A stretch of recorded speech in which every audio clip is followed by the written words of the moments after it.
Okay, so in this question, I'm being asked to solve the equations. Now, when I want to solve something, it means I need to find the missing value. So in this case, the missing value is x, that's my variable, and I want to get my answer in the form x equals. Now, when we're solving equations, it's really important that we know what's actually happening in the expression on either side. So in the first one, I've got 4x plus 2 divided by 3. Now, it helps if you draw yourself a little flow diagram to think about what order the operations are occurring in. So x is being multiplied by 4, then it's having a 2 added to it, and all of this is being divided by 3. And the result is 5. So now you know what order things are occurring in. When we're trying to solve equations, we always use the reverse of bin maths, or the order of operations, to figure out what order to do things in.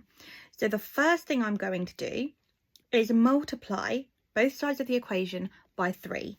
Now, the reason I'm multiplying both sides of the equation is 3 is because if something is divided by 3, and then I times it by 3, it cancels itself out. So I'm always doing the reverse so that it cancels out on one side of the equation. And to keep them balanced, whatever I do to one side of the equation, I have to do to the other. So I'm left with 4x plus 2 equals 15. The next step using my flowchart would be to take 2 from both sides. So I do that because it cancels on one side, and I'm left with 4x equals 13. And the last step would be to divide by 4.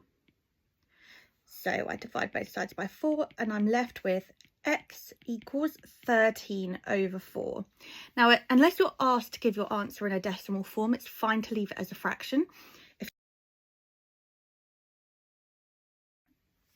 So in this next example, we've got x on both sides. Now, when you've got an equation that has x on both sides, the first thing you want to do is find the smallest one. So in this case, 3x is less than 5x, and subtract it from both sides, because the equations are balanced scales. So whatever you do to one side, as long as you do it to the other, they're going to remain balanced. So if I subtract 3x from both sides, I'm left with 2 equals 2x take 7. Okay, so the 3x take 3x cancels, you do the same to the other side, and you're left with 5x take 3x, which is 2x. So now you've got a normal two-step equation, and we can use the flowchart to think what order things are happening in. So x is being, first of all, multiplied by 2, and then 7 is being subtracted from it, and the result is 2. So to work backwards, the first thing that I can move from one of the sides is the 7. I can add 7 to both sides using the flowchart. I know that's the first thing that I can do, and I'd be left with 9 equals 2x. What would the next step be? Well, I have to do the inverse. The inverse of multiplying by 2 is dividing by 2. So I divide both sides by 2, and I'm left with x equals 9 over 2. Now, you can leave that as a decimal if you like, because hopefully most of us can do 9 divided by 2 in our heads, but you can also leave it in fraction form unless it's specified that you need to leave it as a decimal. Don't be afraid to leave things in fraction form, especially if they're nasty numbers, like if you've got something like, I don't know, 13 over 3. Might be a bit tricky to do, so just leave it as a fraction. That's absolutely fine. Now, this equation has brackets in it. Don't let that scare you. Whenever you see brackets, all you need to do is just expand them. So when we're expanding brackets, the number on the outside tells us how many times we're multiplying each part on the inside by. So 7 multiplied by x would give me 7x, and 7 multiplied by -2 would give me -14. Okay, so then you're left with an equation with variables on both sides, like the one that we just solved. So when you've got variables on both sides, you always choose the smallest one. So in this case, 7x, and you just subtract it from both sides to keep the equations balanced. So you take 7x from both sides, and you'd be left with -14 equals 3x take 7. Now we can do our flow diagram to see what order things are occurring in. So the x is being multiplied by 3, and then 7 is being subtracted from it. And I'm left with -14 as a result. So to work my way backwards, I'm going to have to add 7 and then divide by 3. So let's do that in our equations. I add 7 to both sides. Negative 14 plus 7 is minus 7 equals 3x.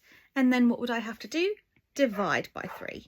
So x would be negative 7 over 3. Once again, you can just leave this as a fraction. And here's our final one. So over here, let's just consider what's happening with our flow diagram.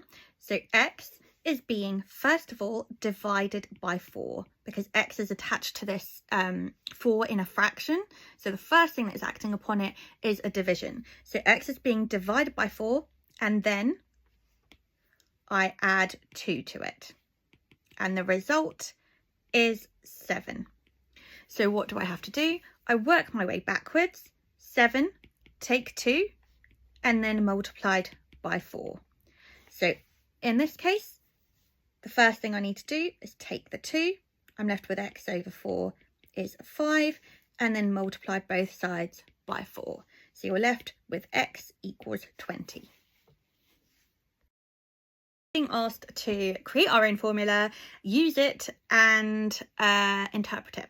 So Akeem is taking a taxi. The taxi driver has a fixed fare of £5 and then charges 30p per kilometre. So use this information to write a formula for the cost in pence of a journey of k kilometres.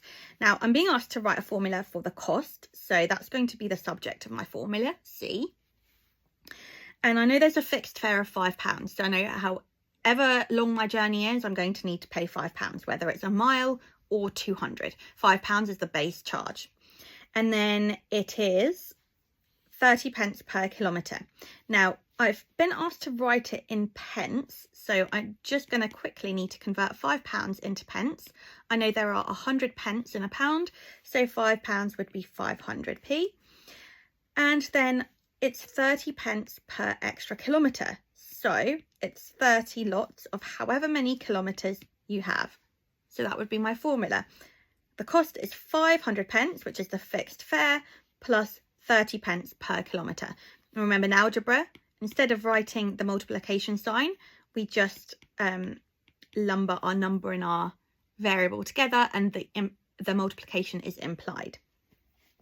Now I need to use this formula to find the cost of his 15-kilometre journey. So what I need to do is substitute 15 into the variable that represents kilometres, which is k.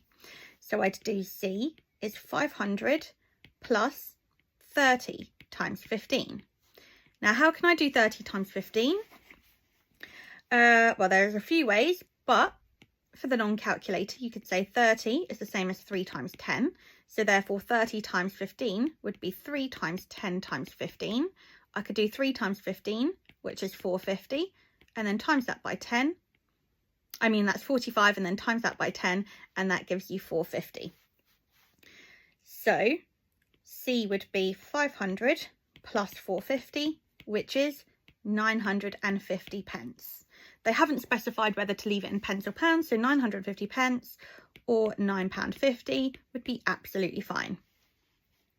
Now we're being told that his friend uses the same taxi driver, so obviously the same fixed fare and charge, and his journey costs £7.40. So the total cost, I'm going to substitute that in for C. So £7.40, I might turn it into pence. So 740 pence equals 500 plus 30k. So when I've substituted it into a formula, I want to rearrange it to find the missing variable, just like I do with equations. So I take 500 from both sides. I'm left with 240 equals 30k. What do I need to do? Divide both sides by 30. So k would be 240 divided by 30. And if I've got zeros, it means I can divide by 10. So divide by 10, you're left with 24 over 3. And 24 divided by 3 is 8. So therefore the journey must have been 8 kilometres. So in this question, I am being asked to use the term-to-term rule to figure out the next few terms. So I'm told the term-to-term rule is I multiply by 4 and then I subtract 5. And I'm told the first term is 3. So I start with 3 and I'm going to multiply it by 4 and then subtract 5. So 3 times 4 is 12, take 5 is 7. So the first term after 3 would be 7. I then use the term I've just figured out and I do exactly the same. 7 times 4 is 28, and then 28 take 5 gives me 23.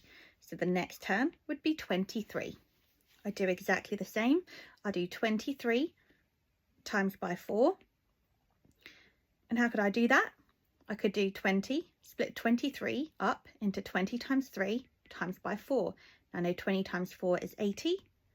And then 80 times by 3, 8 times 3 gives me 24. And I add the 0. So the next term would be 240, take 5, which is 235. And finally, I do the same with 235. So 235 times by 4, I could split that up into 2 and 2, because 4 is the same as 2 times 2. So 235 times by 2 gives me 470. And 470 times by 2 gives me 940. So I take 5 from that, which leaves me with 935. And there I figured out the next 4 terms of the sequence. Now for the next question, I'm told that another sequence starts 4, 9, 14, 19, 24. So I'm just going to write that up over here so that we could figure out what the nth term must be. Now, when I'm talking about the nth term, what that means is the rule of the sequence. And in order to do that, I want to think about what times tables my sequence is going up in. So I look at my sequence and I find the difference between each of the terms. This is a linear sequence. Now, how do I get from 4 to 9? I add 5, 9 to 14, I do the same, 14 to 19, and 19 to 24. I'm adding 5. So if I'm adding 5, that must mean that my sequence is going up in the 5 times tables. So I write 5n. N represents the position.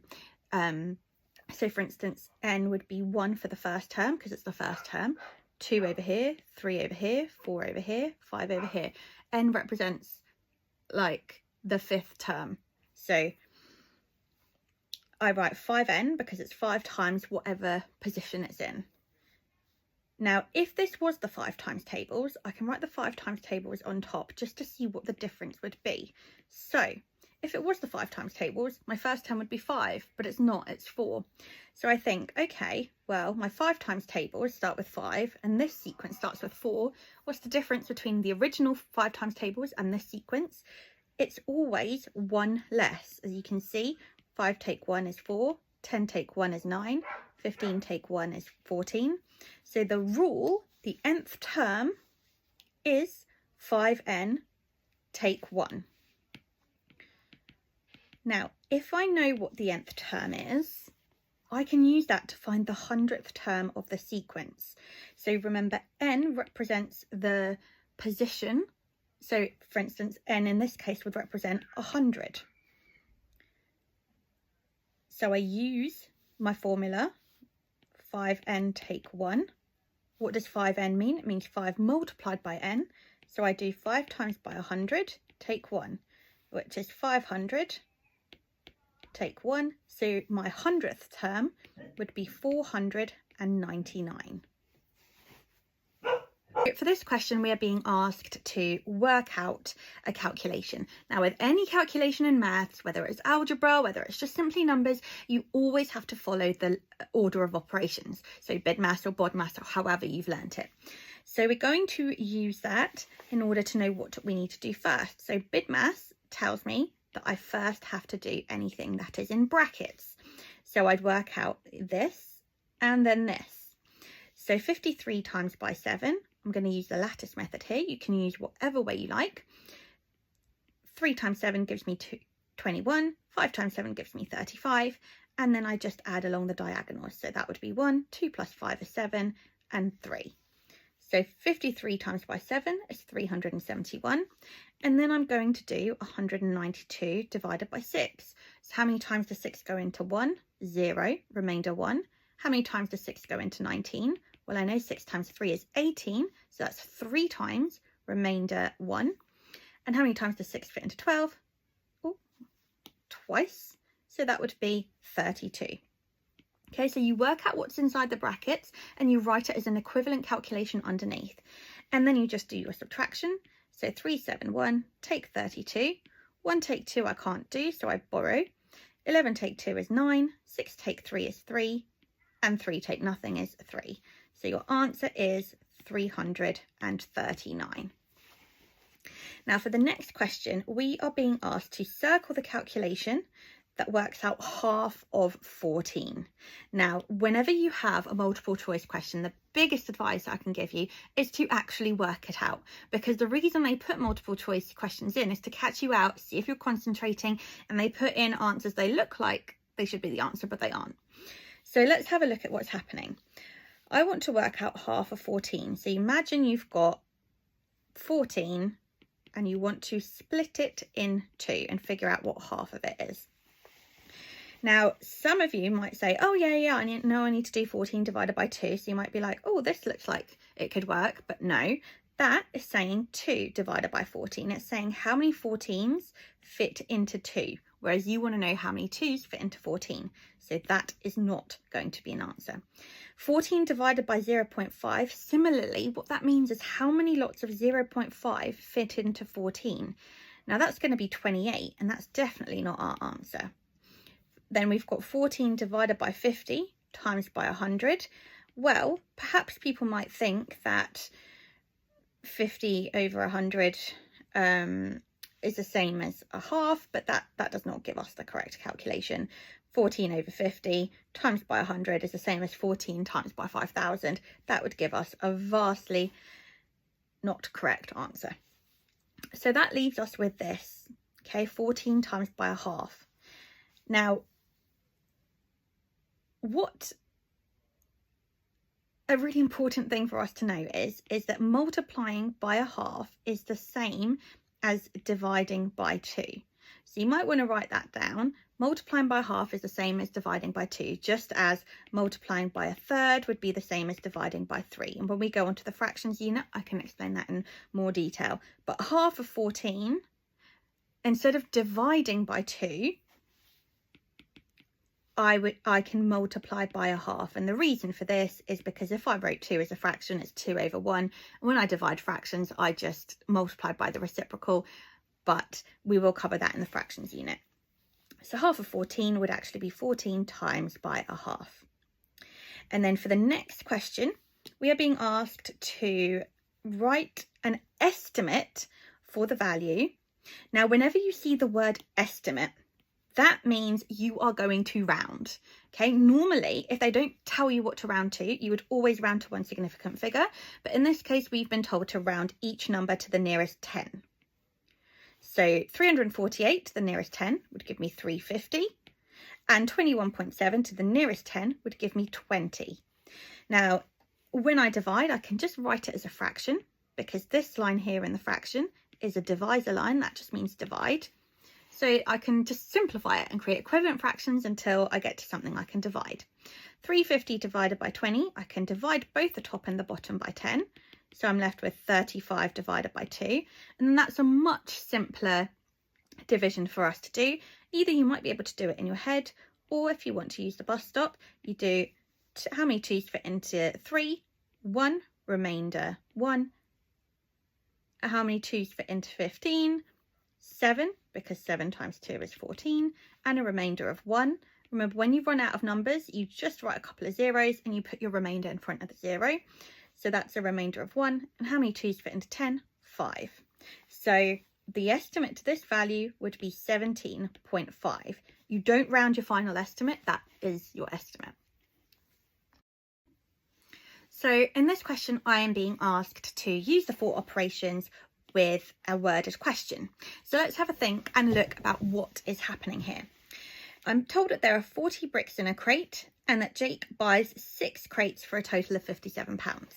He sells 160 of these bricks for 60 pence each and then sells the rest of them at a reduced price, making a total profit of £71. I need to work out the reduced price of each brick. So the first thing I can do is figure out how many bricks he has in total. I know that there are 40 bricks in a crate and 6 crates he buys. So 40 times by 6, 4 times 6 is 24, and at 0 is 240 bricks in total. I know that he sells 160 of them at that price of 60 pence. So 240 take 160 means that I am left with 4 take 6 I can't do, 14 take 6 is 8, 1 take 1 is nothing. So he sells 80 bricks at the reduced price. Now, he makes a total profit of £71. Now, profit is what you have remaining once you subtract any cost. So total takings of the day take away initial cost, and that cost would be, in this case, £57. So if he makes a total profit of £71, that must mean that he made a total taking of 57 plus 71. That gives me 7 plus 1 is 8, 5 plus 7 is 12, so £128. So he must have taken £128 in total. Now, he sells the 160 bricks at 60 pence each, so I want to work out what taking he makes from that. So 160, where shall I do this? 160 times by 60. I can just do this using the lattice method. So 160 times by 60, fill it in like this. 0 times 6 is 0, 0 times 0 is 0, 6 times 6 is 36, 6 times 0 is 0, 1 times 6 is 6, and 1 times 0 is 0. So add along the diagonals, I'm left with 6, and then 3 plus 6 is 9, 9,600 pence, which is £96. So from those 160 bricks, he made £96. Now, if he's made £96 from that, I must subtract that from the total takings. So the total takings are £128. He's made £96. 8 take 6 is 2. 2 take 9 I can't do. So that would leave me with 12 take 9, which is 32. So the total takings are £96 that he's made from the bricks he sold, and then £32 must be what he's made from the reduced price. So he has 80 bricks that he sold for something for £32. So I could do 3,200 divided by 80 to figure out how much he must have sold those bricks for. If I divide both top and bottom by 10, that leaves me with 320 divided by 8, and then I can divide that a little bit more simply. So 320, how many 8s go into 32? Well, how many 8s go into 3? None. So how many 8s go into 32? 32, 4. How many 8s go into 0? 0. So that must mean that he sold each reduced brick for 40 pence. Now this is a tricky question. The key thing is profit is what you have remaining once you subtract any cost incurred to you. So here we've got a question with negative numbers. Now I'm told that this is how the scores in a maths challenge are worked out. So if I get a correct answer, I get positive 2 points. No answer is 0 points, and an incorrect answer is negative 2 points. Now Rosie answers 7 of her first 10 questions. She gives 4 correct answers and 3 incorrect answers. So she gives 4 correct answers. That must mean she gets 4 times 2, which is 8 points. And then 3 incorrect answers. So 3 times by negative 2 is negative 6. How many points does she score on the 10 questions? So she's scored 8 points, but then she's lost 6 points for the 3 incorrect questions. So she scores 2 points in total.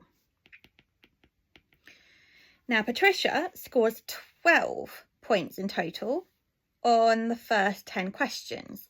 And I need to complete the table to figure out how many correct answers, how many no answers, and how many incorrect answers she's done. So I know that in total she has 12 points, and in total there are 10 questions, but I don't know how many she's answered correctly. In order for her to have got 12, she must have answered some questions correctly. Otherwise, there's no way that she could get a positive score. So we could try guessing. So if let's guess with 8. So if she scored 8 correct, that would be 16 positive points. And if she scored 16, we need to think about how she could have worked with the remaining questions to get to 12. So we need to get to 12. How can we get there? By subtracting 4. So perhaps she answered 2 questions incorrectly, which would give us -4 points. And that would mean that obviously there's no questions that she didn't answer, unlike Rosie. So that's one way that we could complete that table. There might be other ways. I haven't actually worked this through before. But that is one way that we can get 12 from this scoring method.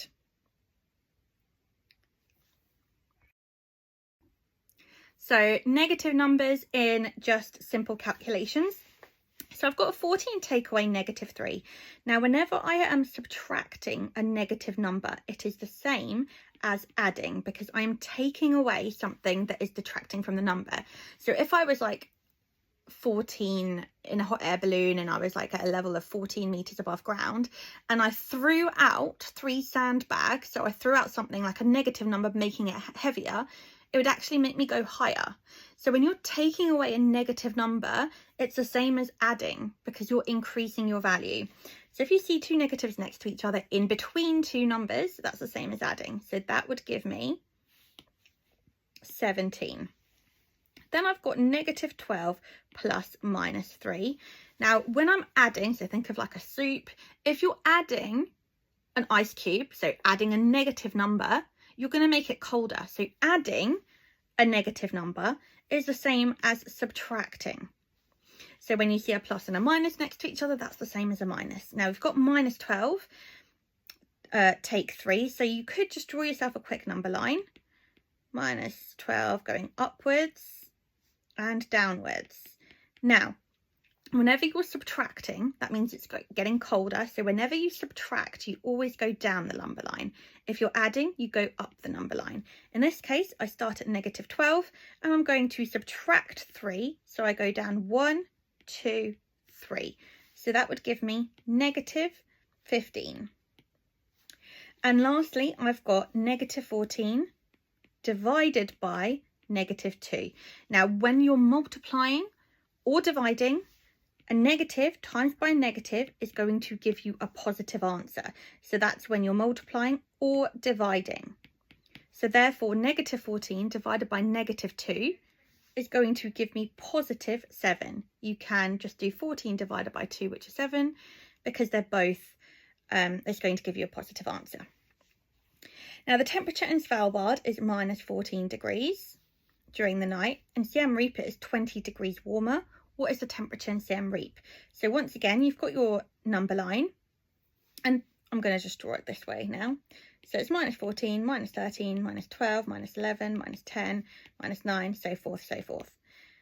So it is 20 degrees warmer in Siem Reap, which means I'm going to go up the number line. Whenever I'm adding or whenever it's getting warmer, I go up the number line. So I start at -14 and go up 20. So 1, 2, 3. Or if you don't want to draw out the number line for 20 numbers, you just think to yourself, okay, how would I get from -14 to 0? So let's just do it in jumps. Well, that would be 14. Okay, so I'd added 14 degrees. And then what would I need to do to get to 20? I need to add another 6 degrees.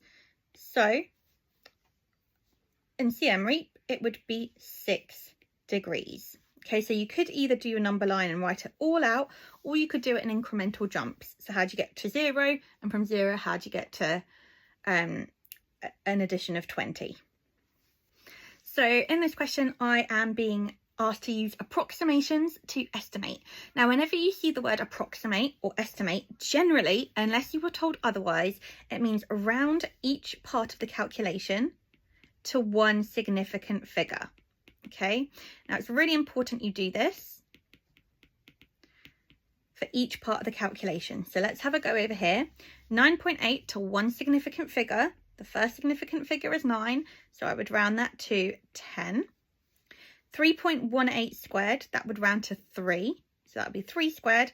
And 0.53, that would round to 0.5. A lot of people tend to round that to 1, but the first significant figure is the first non-zero digit. Okay, so you circle that and you round that.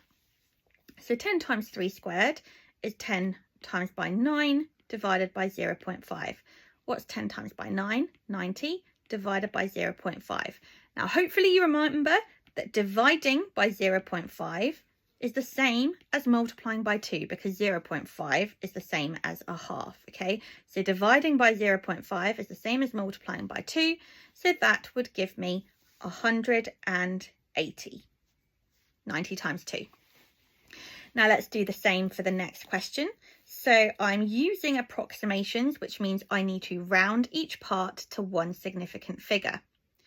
The only exception is when you've got square roots, and we'll talk about that in a second. So 0.516, I would round that to 0.5.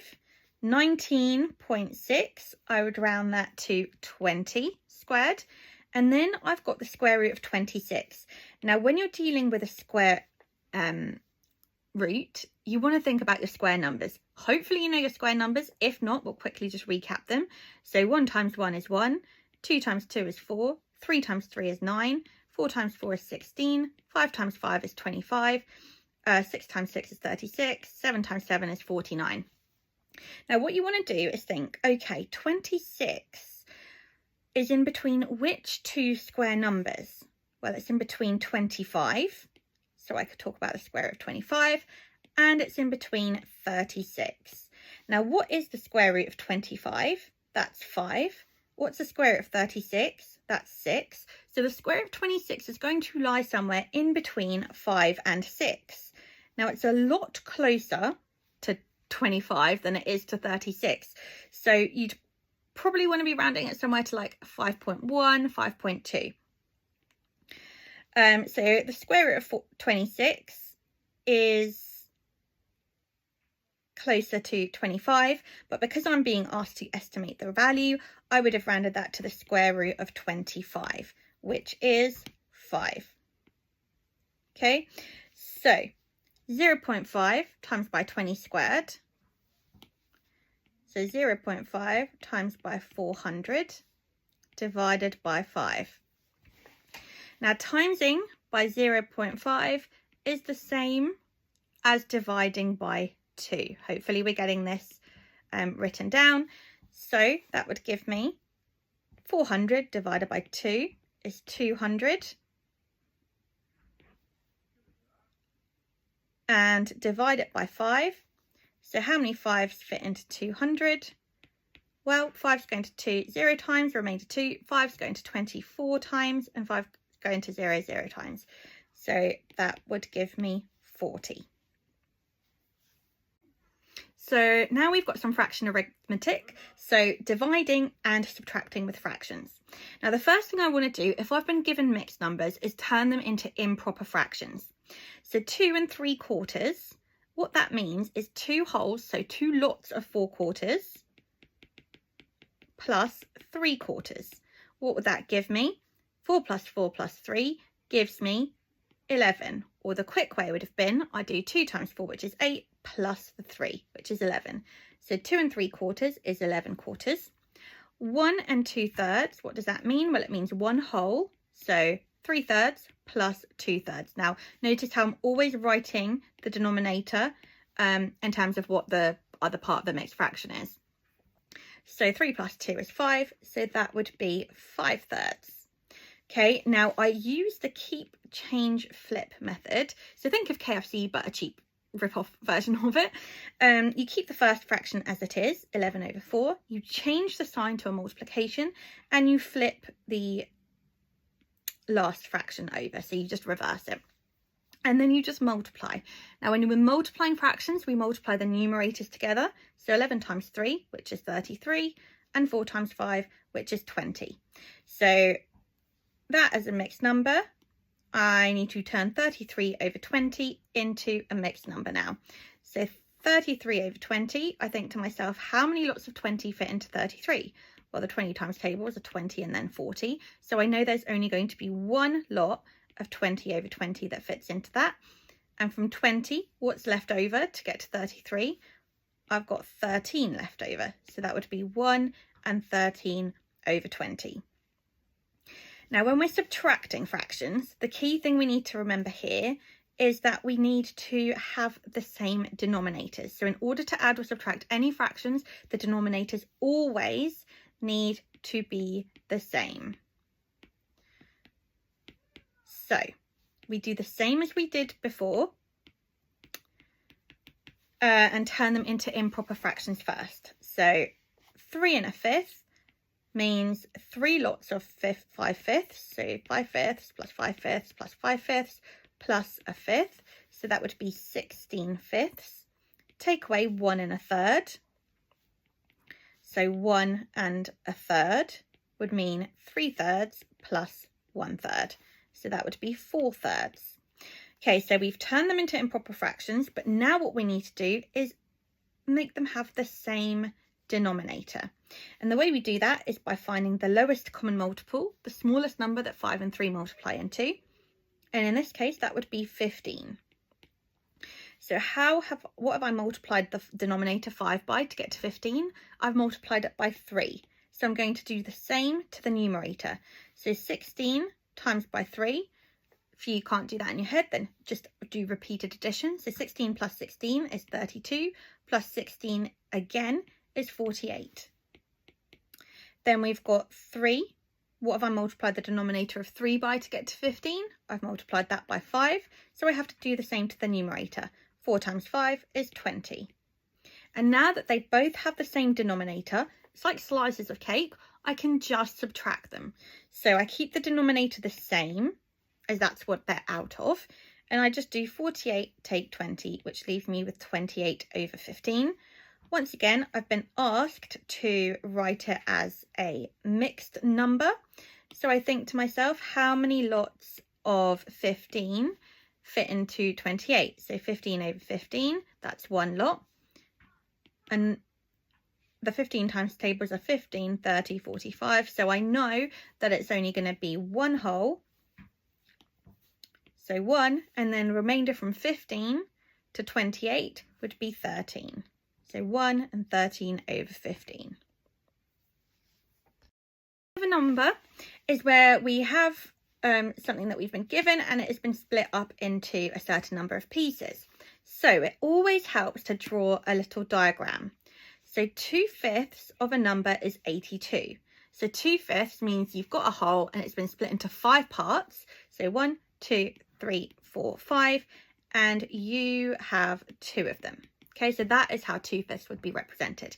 Now you know that 2/5 of a number is 82. So that 2/5 over here represents 82, and you're being asked to work out the number. So 5/5 is what the number would be, the whole.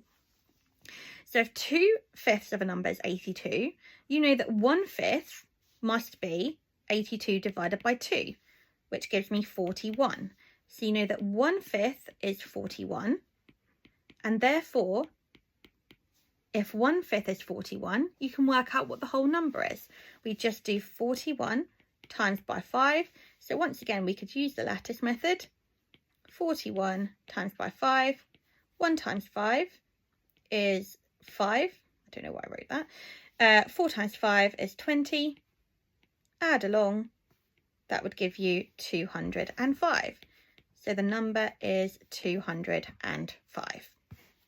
So with the laws of indices, what I need to do is consider what is happening with the algebra that I've been given. So 2x cubed, what does that actually mean? Well, it means that 2x is being multiplied by itself 3 times. So that would be 2x times 2x times 2x. I can split that up even further. So 2 times x times by 2 times x times by 2 times x. And I get to the root base of what is happening with the algebra. So then I can simplify by multiplying all of the numbers together. So 2 times 2 times 2. 2 times 2 is 4. Times by 2 again gives you 8. And then x times x times x is x multiplied by itself 3 times, and I'd write that as x cubed. The little indice here, that means how many times x, or the number, has been multiplied by itself. So that's how I'd deal with that question there. The next question, I similarly probably want to write it out in terms of algebra. So what does it mean? Well, the top, 18, is being multiplied by x to the power of 6. So 1, 2, 3, 4, 5, 6 times by y to the power of 8. So 1, 2, 3, 4, 5, 6, 7, 8. Just squish it in there. And it's being divided by 6 times by x to the power of 4 times by y. So whenever we've got a fraction, if the terms on top and on the numerator and the denominator are being multiplied, we can just cancel them out. Because think about it, if I had, let's say, 5 times 4 divided by 5, that's 20 divided by 5, which we know is 4.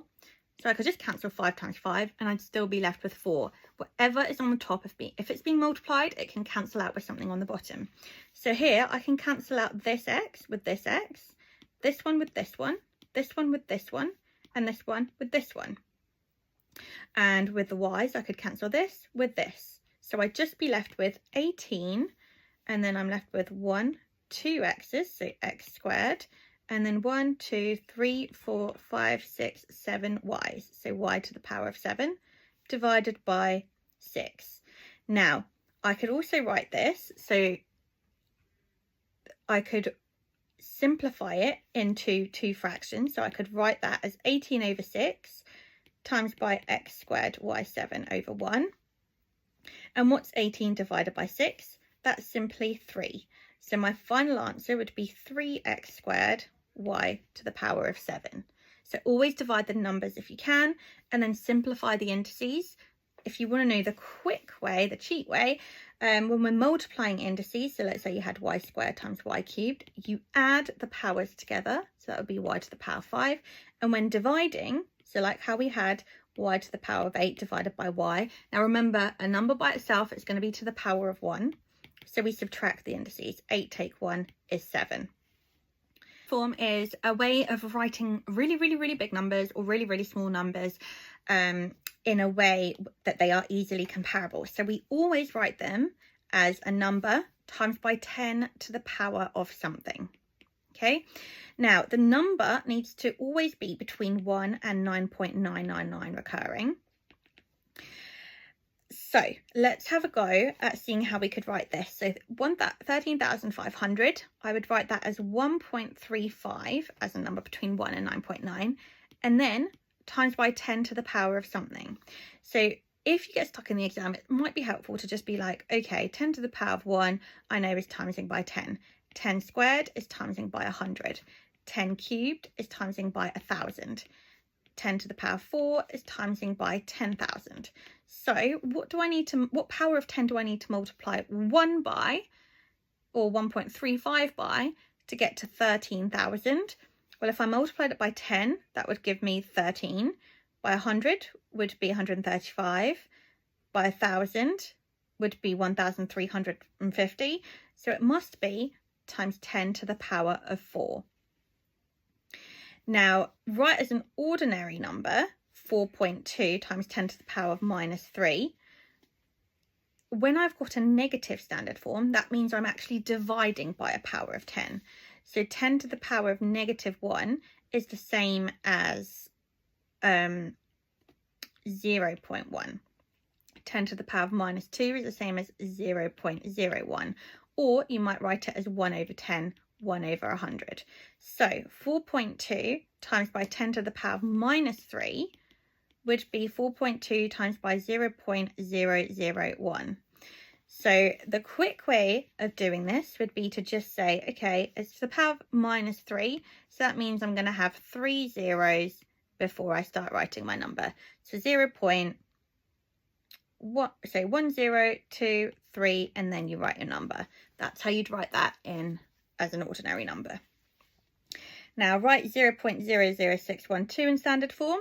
So I know I need to write it as a number between 1 and 9.9. So that would be 6.12 times by 10 to the power of, and I can just count how many zeros there are. So 1, 2, 3, 4 to the power of -4. If it's turning into decimal form, that means you're dividing by 10. So it's going to be to the negative. And then write this as an ordinary number.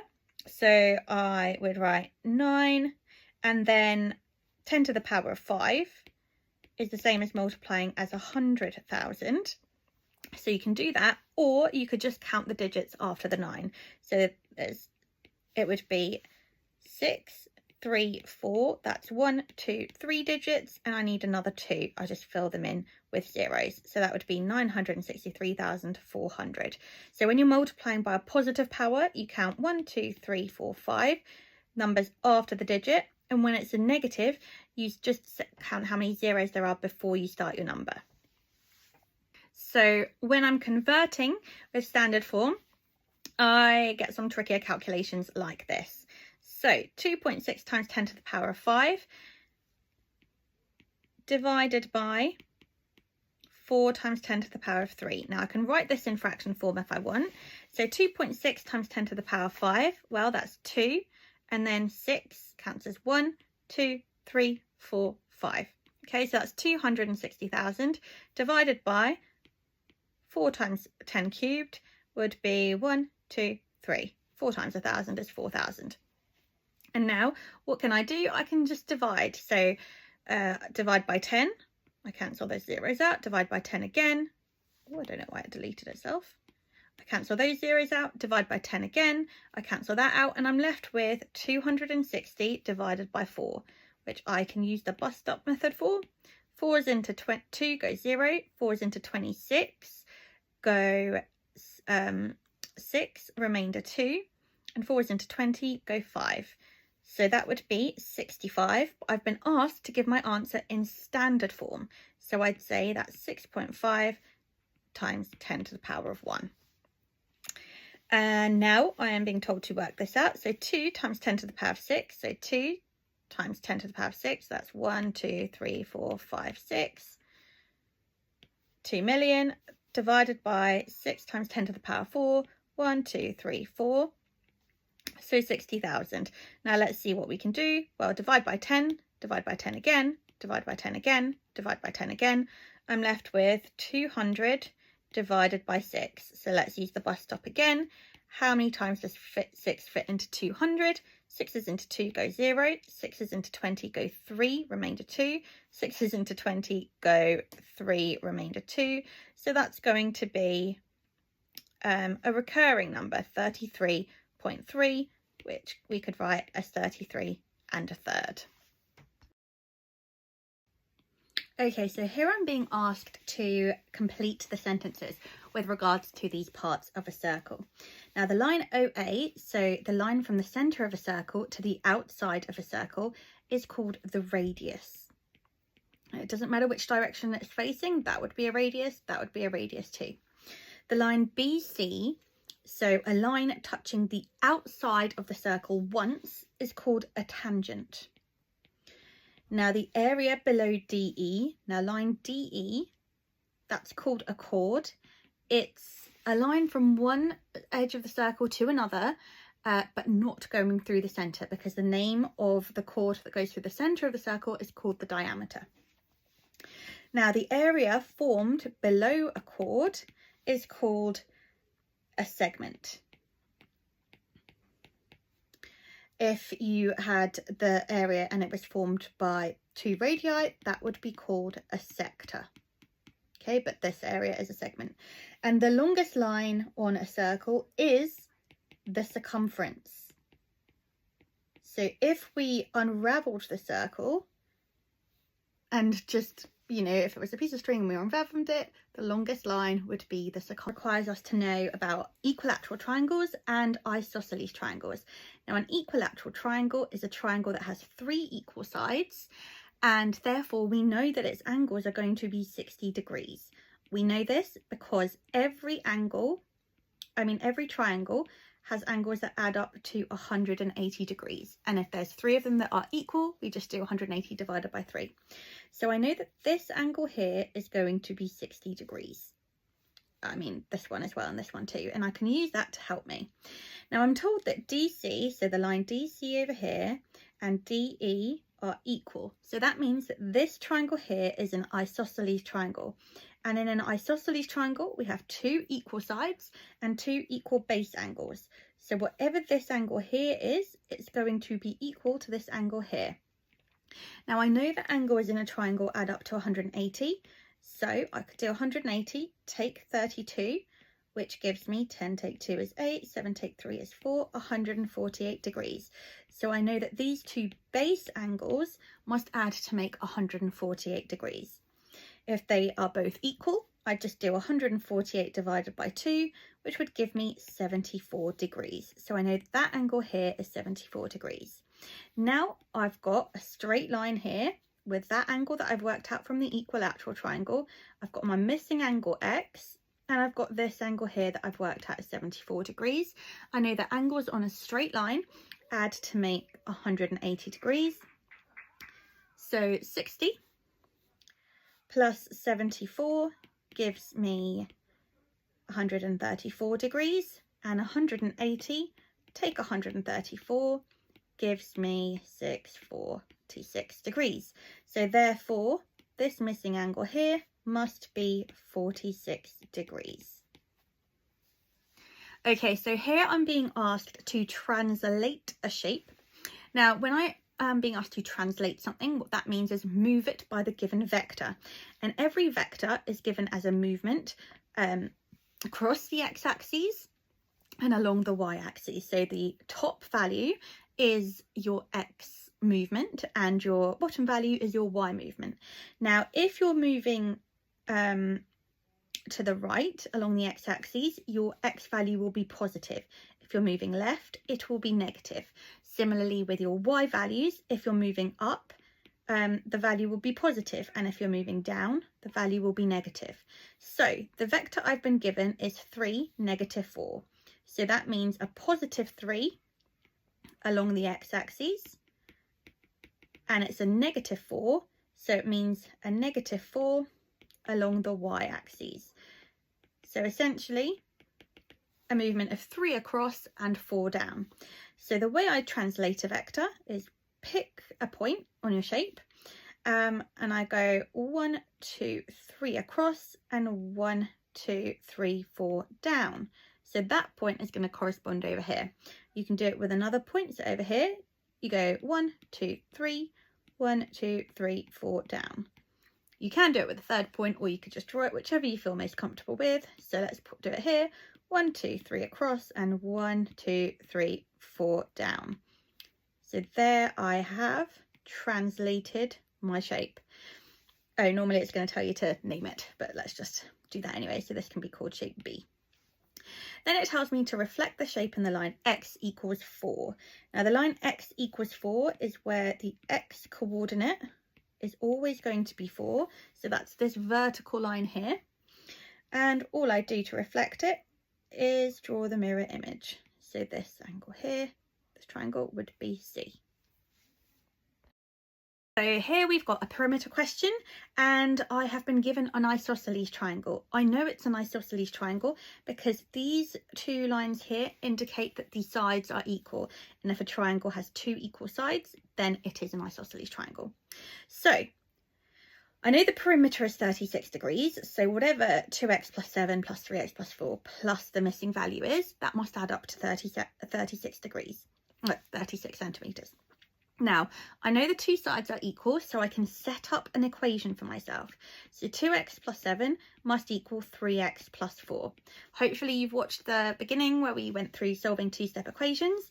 So you circle your smallest x value and subtract that from both sides. So 7 is x plus 4, and then you'd subtract 4 from both sides to figure out the value of x. So you know that x is 3. Now if x is 3, we can substitute it back into each equation. So if x is 3, 3 times x, 3 times 3 would be 9, 9 plus 4 is 13, so this side would be 13. Now they're equal sides, so this side here should be 13 as well if I've done the calculations correctly. So let's try it. 2 times 3 is 6, 6 plus 7 is 13, so hooray, I've done that right. Now I'm told the perimeter of this triangle is 36 centimetres, so I know that 13 plus CE, whatever that length here is, must equal 36 centimetres. So 26 plus CE equals 36. So therefore, if I just take 26 from both sides, the line or the length CE must be 10 centimetres. Okay, so this question is about a sector of a circle. Now, I'm just quickly going to write the formula for the sector of a circle down because this one we don't necessarily need it. But to work out the sector area, we would just do the area of a circle, which is pi r squared, times by the fraction of the circle. So if it was like the angle of the sector was 60 degrees, I'd write it as 60 over 360. Okay, that's just a little thing that you should remember in case it's not a simple quarter circle. So we are told that a quarter circle is cut from a square piece of card. Now that's important because if it's a square piece of card, then that means that all sides are going to be equal. So that means that this side here is also going to be equal. I need to work out the area of the leftover piece of card, so this bit here, and leave my answer in terms of pi, which means I don't need to do any calculating with pi. I just treat it as an algebraic variable. So let's see what I can work out first. In order to work out the area of the leftover piece, I need to work out the area of the total thing. So the area of the square would simply be 6 times 6, which is 36 centimetres squared. Okay, so I know that the total area of everything is 36 centimetres squared. Now I need to work out the area of the sector of the circle. So how do I work out the area of a circle? Well, the formula for the area of a circle is pi times by radius squared. Now what's the radius of the circle? Well, I know that this length here is 6, and I know it's a quarter of a circle, so therefore the radius must be 6 centimetres. So if this was a whole circle, I'd do pi times 6 squared, which would give me 36 pi. Now remember, you want to leave your answer in terms of pi, so you don't need to multiply it by pi, you just leave it as 36 pi. However, it is a quarter of a circle, so if it was a full circle, the area would be 36 pi, but it's a quarter of a circle, so I'm going to only want a quarter of it, so I can divide 36 by 4. So 36 pi over 4 would leave me with 36 divided by 4, which is 9 pi. So I know the area of the sector is 9 pi. Now, if I know the area of the full square is 36 and the area of the sector is 9 pi, I need to subtract that. So my total area is 36, I subtract the area of the sector, and then I'm left with this bit here, the leftover bit of card. So my leftover piece of card would leave me with 36 take away 9 pi. People always think, I need to work out more. No, you don't, because you leave your answer in terms of pi. So you can't simplify that any further. So that's how we do that. And now we're being asked to work out the perimeter of the quarter circle. So I'll just get rid of this. So the perimeter of the quarter circle, that's where I need to use the formula for the circumference. Now the formula for the circumference of a circle is pi times diameter. So what would the diameter of this circle be? Well, I know that the diameter is double the radius. So in this case, the diameter will be double 6, which is 12 centimetres. So once again, if this was a full circle, I would just do pi times 12, which is 12 pi. but it's a quarter circle. So whatever the circumference of the full circle is, I only want a quarter of that. So I do 12 pi divided by 4, which leaves me with 3 pi.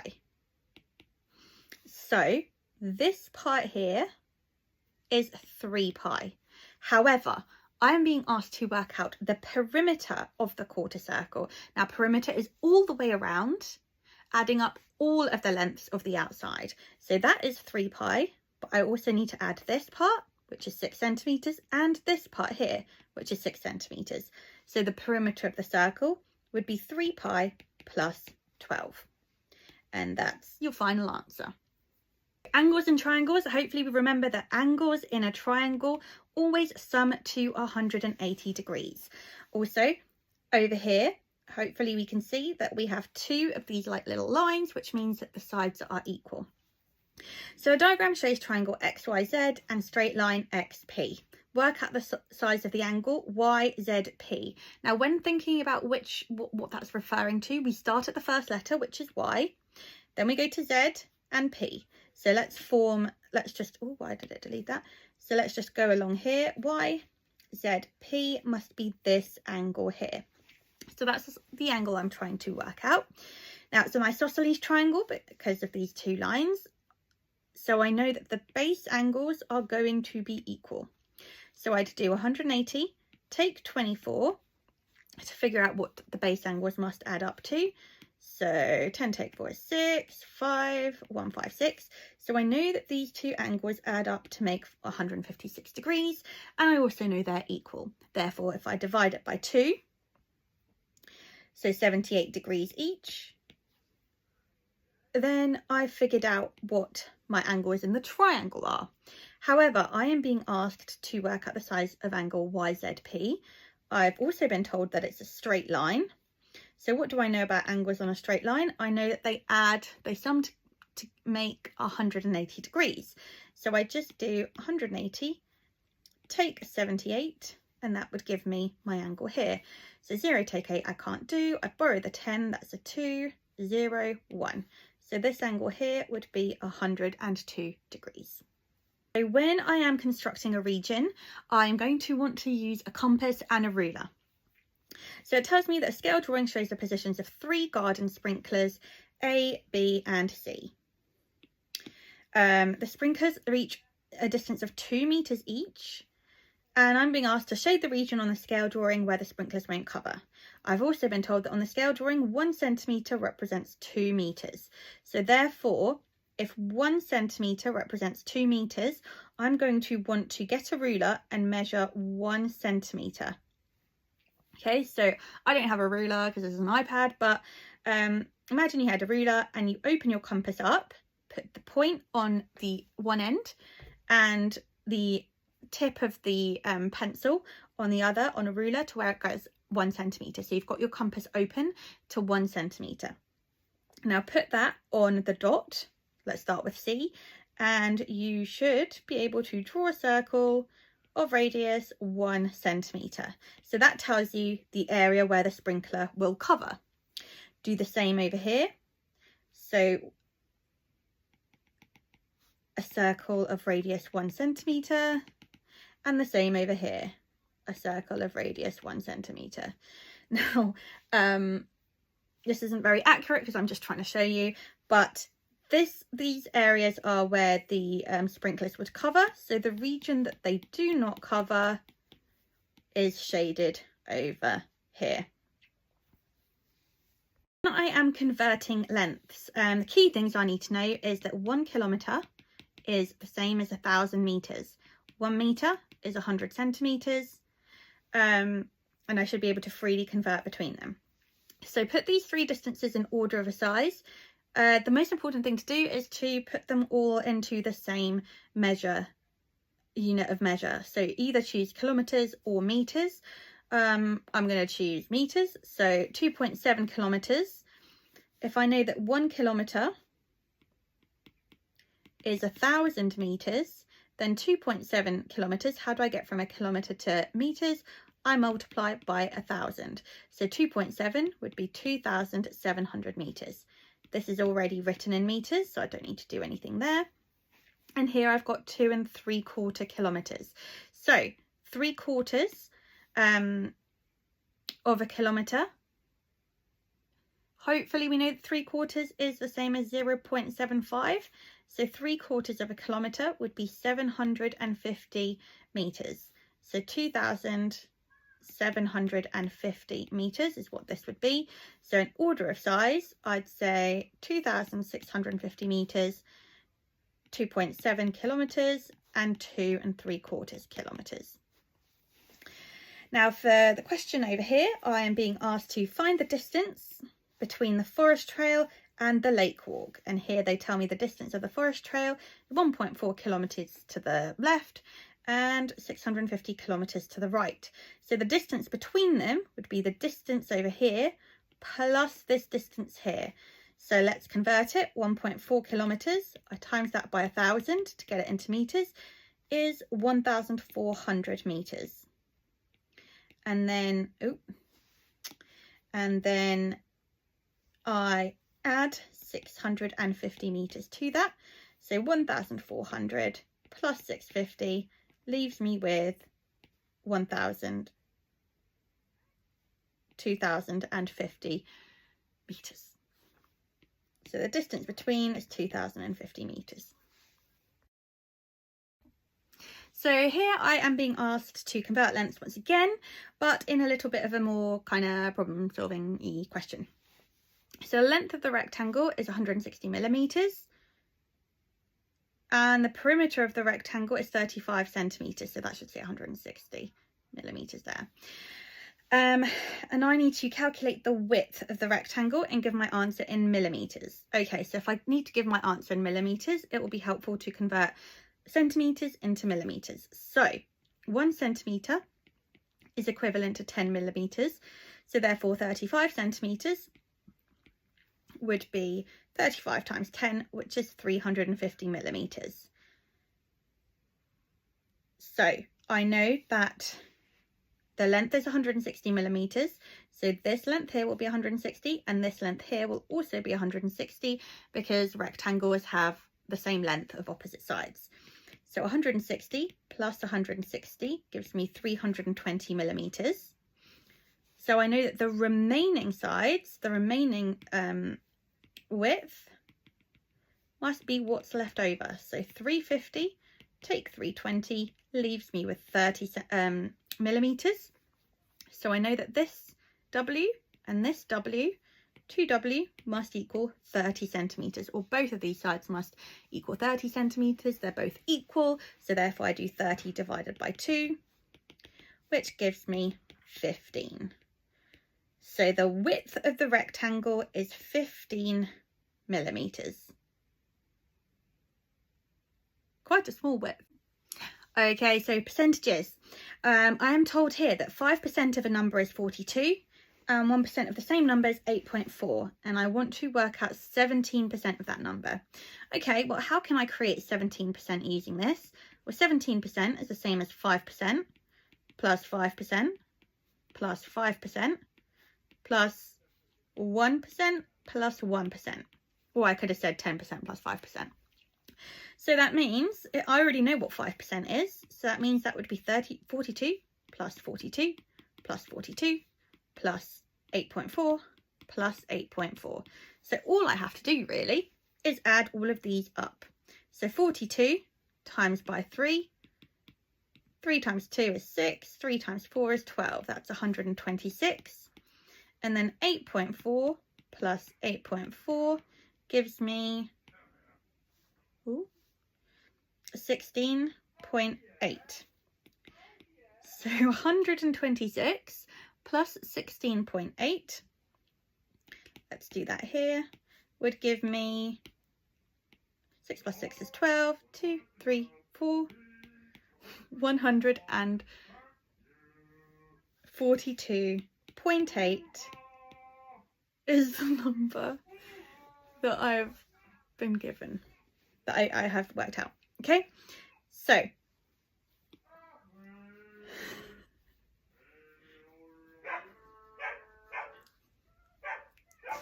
So the next question, sorry, I think that's my neighbour just having fun.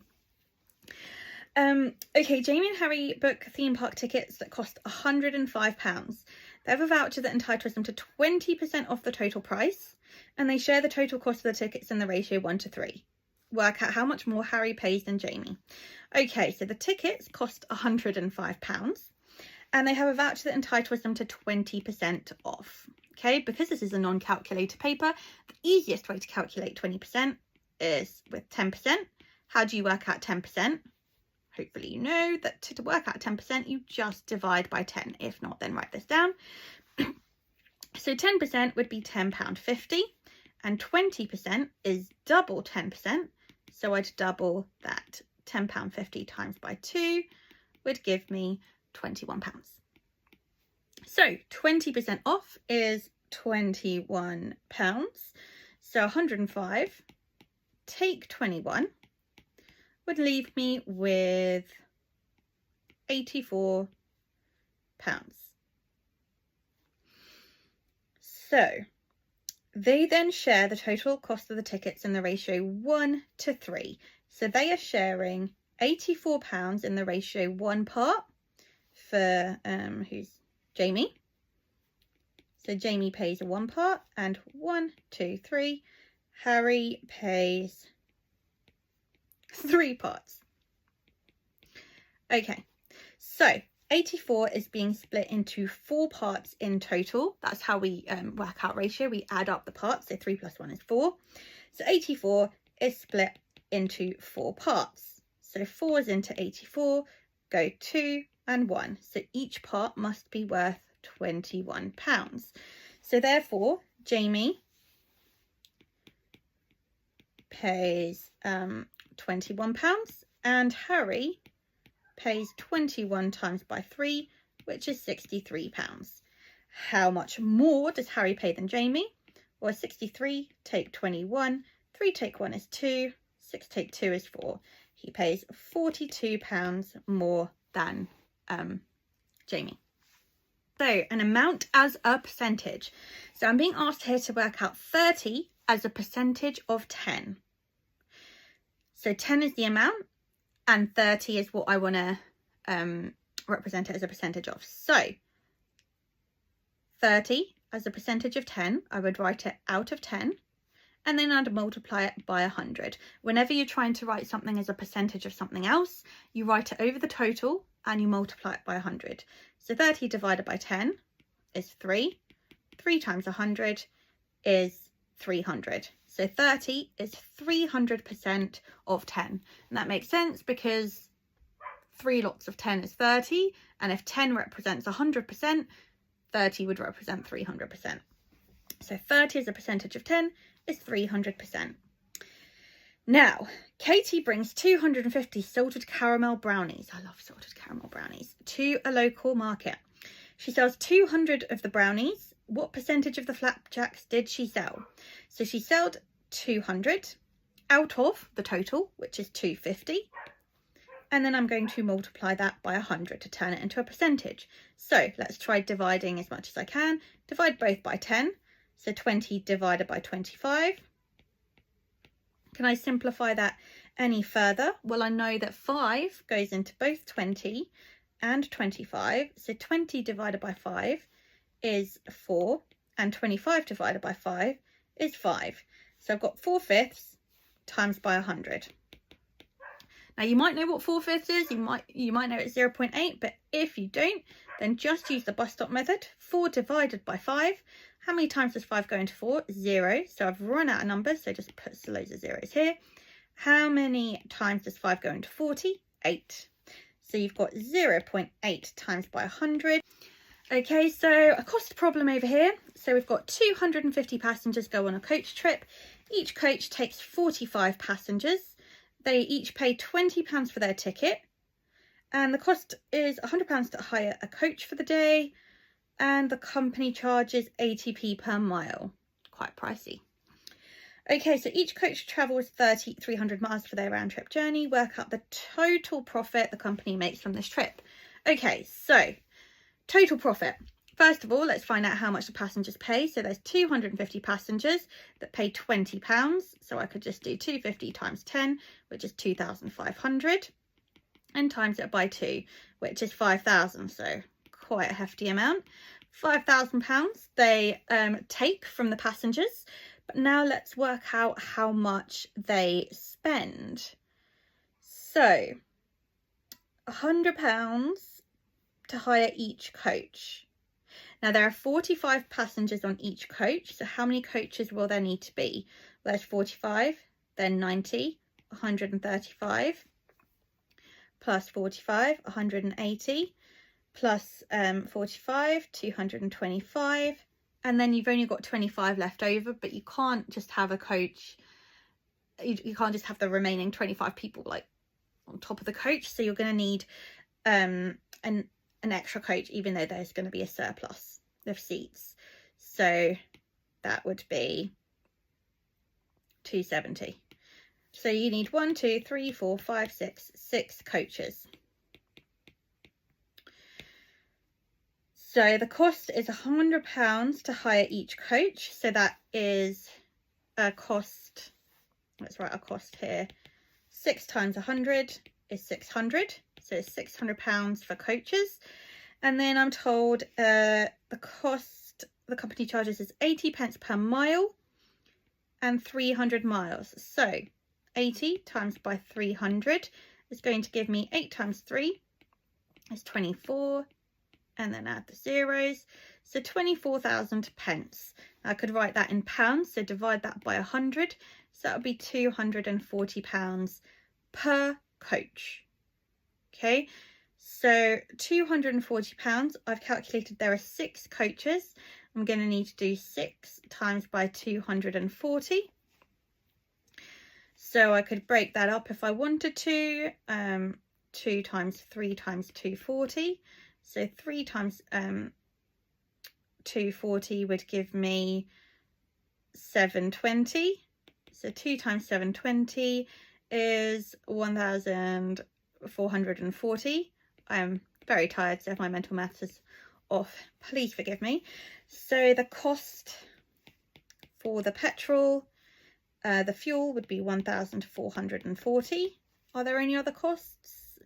Nope. Okay, so the total costs are 600 plus 1,440 would give you £2,040. That is the cost. The amount they take from the passengers is 5,000. So let's subtract that. 2,040 gives you 2,000. Oh, my brain. Okay, I can't take 0 from 4, so I borrow from here, but I can't do that. So I borrowed that. That turns into a 9. 10 take 4 is 6. 9 take 0 is 9. 4 take 2 is 2.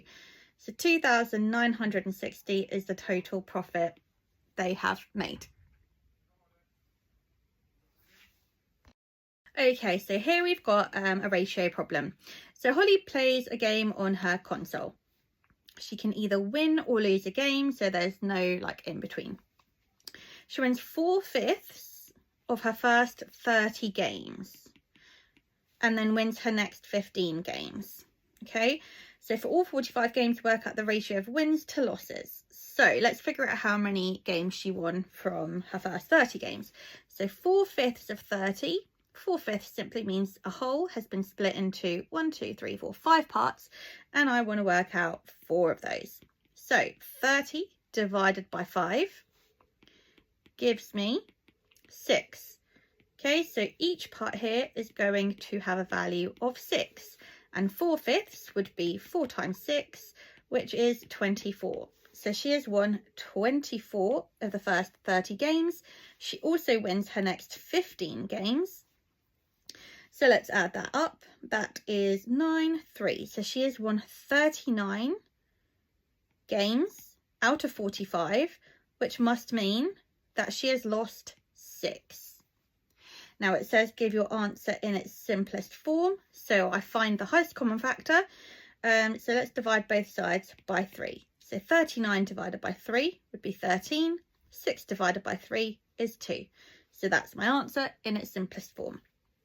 Now over here I need to write the ratio 6 to 5 in the form n to 1.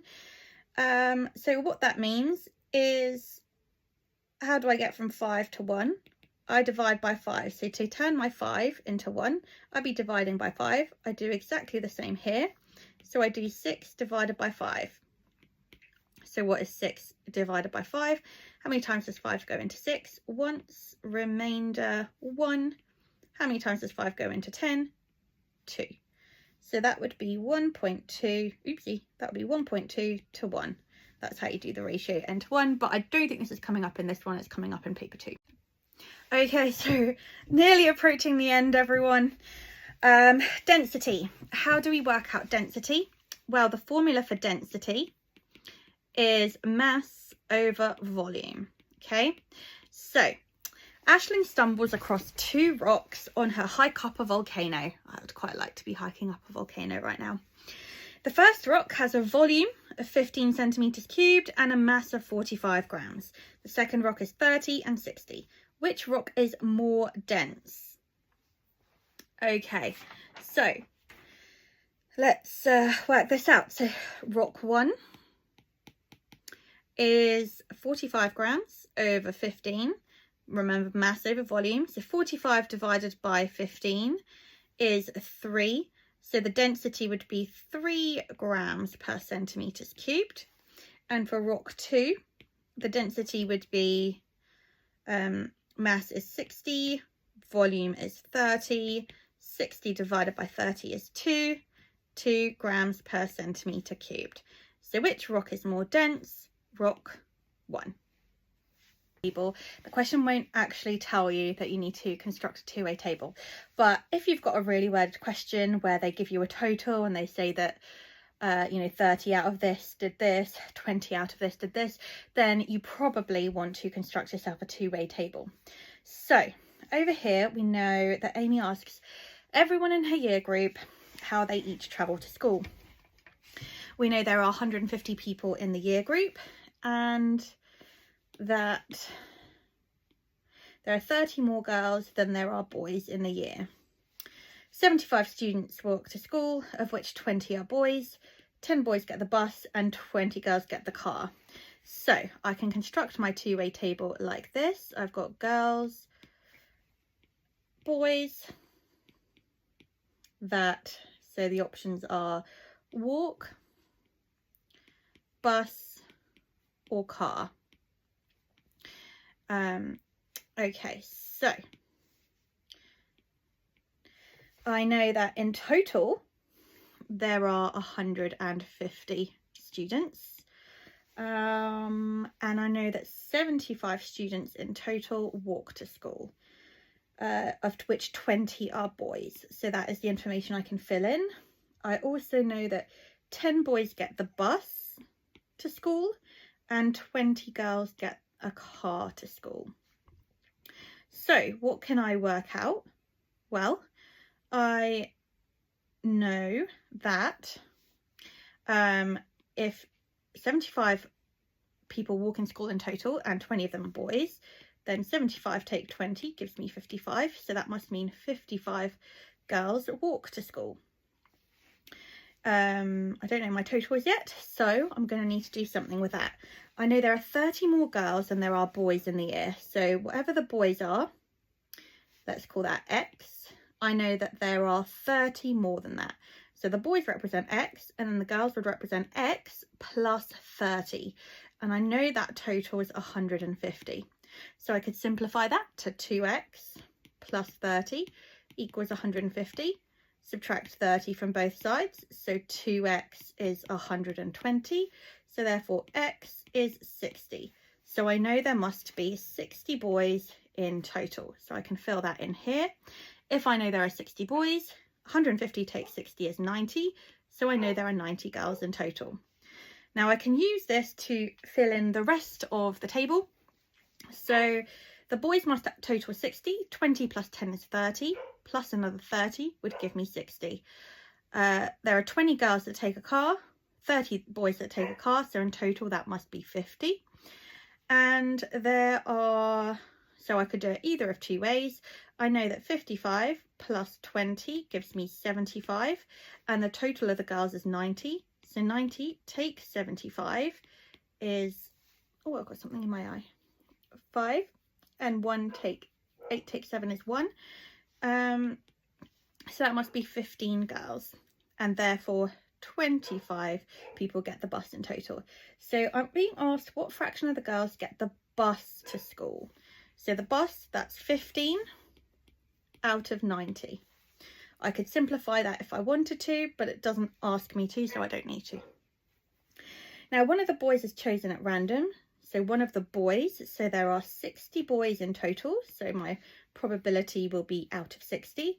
What is the probability that this boy travels to school by car?